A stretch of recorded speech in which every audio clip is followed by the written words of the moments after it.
The ZTE Axon 7 and OnePlus 3T, I guess both address kind of the same target groups because both have a 5.5-inch display, both have an aluminum unibody, and especially both cost the same almost. At least in Germany, Europe, we have 449 and 439 euros including tax. So in this video we'll see what are the same features, what are the differences, and especially I have first test results for you concerning battery runtime and processor performance. One of the first differences is obvious because you see here on the ZTE these stereo front speakers, while we just have a mono speaker here in the bottom edge of the OnePlus 3T. I know some of you, or most of you I guess, will just have some ringtones for their phones, but I know there are guys out there that use it, for example, for watching YouTube videos, and in that case stereo front speakers going right in your face. I would prefer this one. I know it's always a compromise. If you want to have a good sound, you use Bluetooth speakers, or even better, your headphone, of course, obviously, I know. But nevertheless, in case you have to, then this is better than a mono, I would say. Then concerning the haptics, let me call it like that, because I was a little bit surprised because the Axon 7 weight is 175 grams instead of 159. So I thought it's feeling way more heavy, but it's kind of the same because both are so big and both have this curved backside here. So both are resting really great in the palm for their size. So I do not feel this difference. So for me, at least, I would lay any buying decision onto the different weight here. There are way more important things, and we are coming to those. Yeah, display. Both Super AMOLED, both Diamond Matrix, both 5.5 inch almost, or 139 millimeters. But the big difference is the resolution, because here on the OnePlus 3T we have Full HD, meaning 1080 by 1920 pixels. And on the Axon 7 is 1440 by 2560. So we have a completely different sharpness, pixel density. Here it's 449 pixels per square millimeter, or 539 ppi, and on the OnePlus 3T it's 251 pixels per square millimeter, or 402 ppi, meaning here on the Axon 7 it's 79% sharper on the paper, meaning higher pixel density. But the big question always is, what do I see of that in real day life? So I prepared this photo here. It's the very same, and it's in both cases 4K, so both have to render down a little. And let me go to the middle, to the center of the picture here. I guess that way is fair now for you. So see for yourself. If you see any difference, let me know in the comments below. I can't wait for your opinion, because I do not see much difference here, especially these tiny details here, both very sharp. Even with a magnifier, it's hard to tell. So for me, once more, I wouldn't lay my buying decision onto this at least marginal difference here. And coming to brightness, it's also a little difference, because we have on the ZTE here below 363 nits, 8% below the average for OLEDs, and 449 on the upper one on the 3T. That's 14% above the average for OLEDs. So a little bit brighter here, but once more, you see for yourself, it's not a big difference. Then both have 4G, 300 megabit per second, both have dual HSPA, NFC, but you have only on the OnePlus 3T Wi-Fi with 5 gigahertz band, so Wi-Fi SE, no Wi-Fi SE, and no Wi-Fi N in the 5 gigahertz band, in the newer one, in the quicker one here for the Axon 7. Both have a fingerprint sensor. Here it's on the back side, here it's on the front.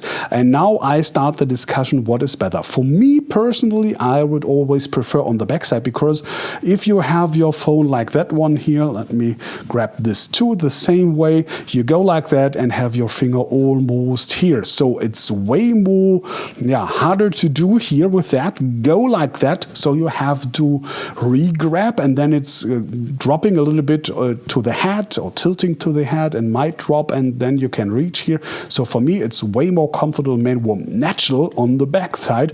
and especially you can use this space down here for something else like a second speaker or whatever. So I would prefer this one, but it's a personal decision, of course. Both have, by the way, that new Type-C USB slot, so you can plug in your cable both ways. Both have Android 6.01, and coming with that to the camera, I'd say. On the front, here is the OnePlus 3 on top, because we have here 16 megapixels and 8 megapixels on the ZTE. Both shoot videos on the front in Full HD, but a minor difference here, it's the aperture. This is a little bit darker with f2.2, and here it's a little bit higher with f2. On the back side, it's quite other way around, because the ZTE has 19.9 megapixels, and the OnePlus 3 has 16.2, 16 megapixels. Both have an optical image stabilizer. Both record videos in 4K or Ultra HD. But once more, the aperture makes the difference, because here the ZTE has an f1.8 and the OnePlus 3T has an f2.0. So not so much shading, so more light here on the Axon 7. And you see, by the way, you have 2 white LEDs instead of 1 here. So I have to test this, of course, like always, as text on my website, mobiwatch.net. You see it on the upper left corner here. So give me some days for having this tested for both. With that, coming to the processor. Here it's a Snapdragon 820, and on the right it's a Snapdragon 821 on the new OnePlus 3T. So both have 4 cores, the same powerful cryo cores, but the clock rate is different, because here on the ZTE it's 2.15 and 1.6 gigahertz, and here it's 2.34 and 2.2 gigahertz. So especially the lower ones are way more powerful. Here both have the same Adreno 530 graphics unit. Here it's 4 gigabyte of RAM, and on the OnePlus 3 it's 6. So in the overall ranking of more than 40 values I'm getting out of 15 different benchmarks, here the OnePlus, the Axon 7 is 59% above the average, rank 11. And the OnePlus 3T, here we come 83% above the average, rank 7. So a little bit more horsepower, but you would not feel that, I'd say, in everyday life, because you need apps, for example, graphically advanced games or something, to make any difference here, because you see both are of your start some app.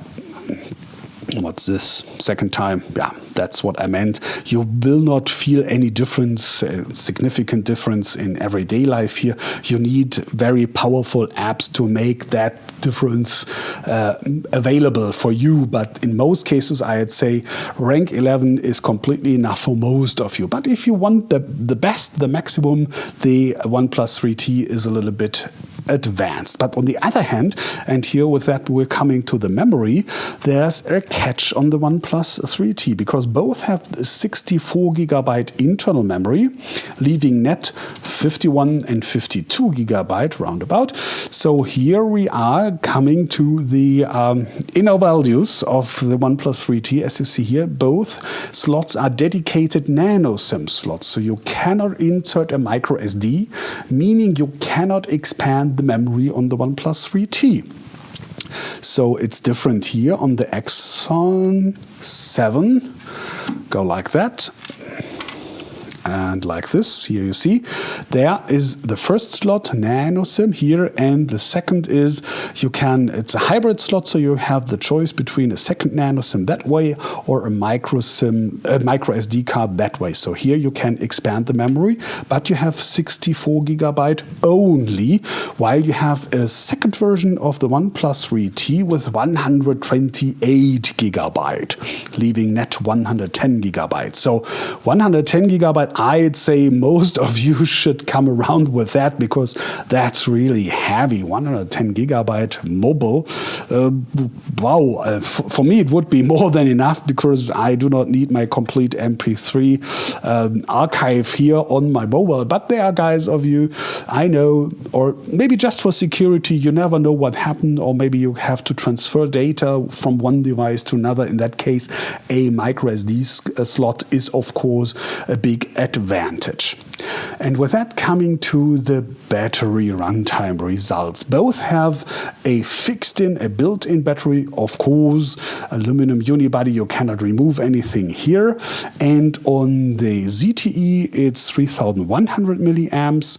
On the OnePlus 3T, it's 3400. And remember, that's why I told you about the screen resolution, Full HD, Quad HD, so you have way less pixels to move, to calculate, and you will see that in the benchmarks, and you have the bigger battery, of course. Here on the Axon 7, it's 515 minutes, that's 3% above the average, and on the OnePlus 3T, it's 686 minutes at 39% above the average, meaning 33% longer than the Axon 7, and with 39% above the average, even heavy users should come over the day without having to recharge, I'd say. But here with 3% only, forget about it, you have to recharge as a heavy user. This will bring through the day only regular users, I'd say. So heavy users, regular users in case of that, but maybe, and because that's because you can accept here the missing micro SD slot for this one. So you have advantages on both devices, and it's really hard to decide. Maybe the camera quality will bring the last issue, would say, okay, I now can decide for the one or for the OnePlus 3T or for the Axon 7, and this, I'd say, give me some days for having this. Like always, as text on my website, mobiwatch.net, the final reviews then with all information and all test results. That's enough for the moment for the comparison of the ZTE Axon 7 and OnePlus 3T. Please be so kind to recommend my channel, to vote for this video, and especially to leave your opinion in the comments. Thanks for that in advance. Take care and bye.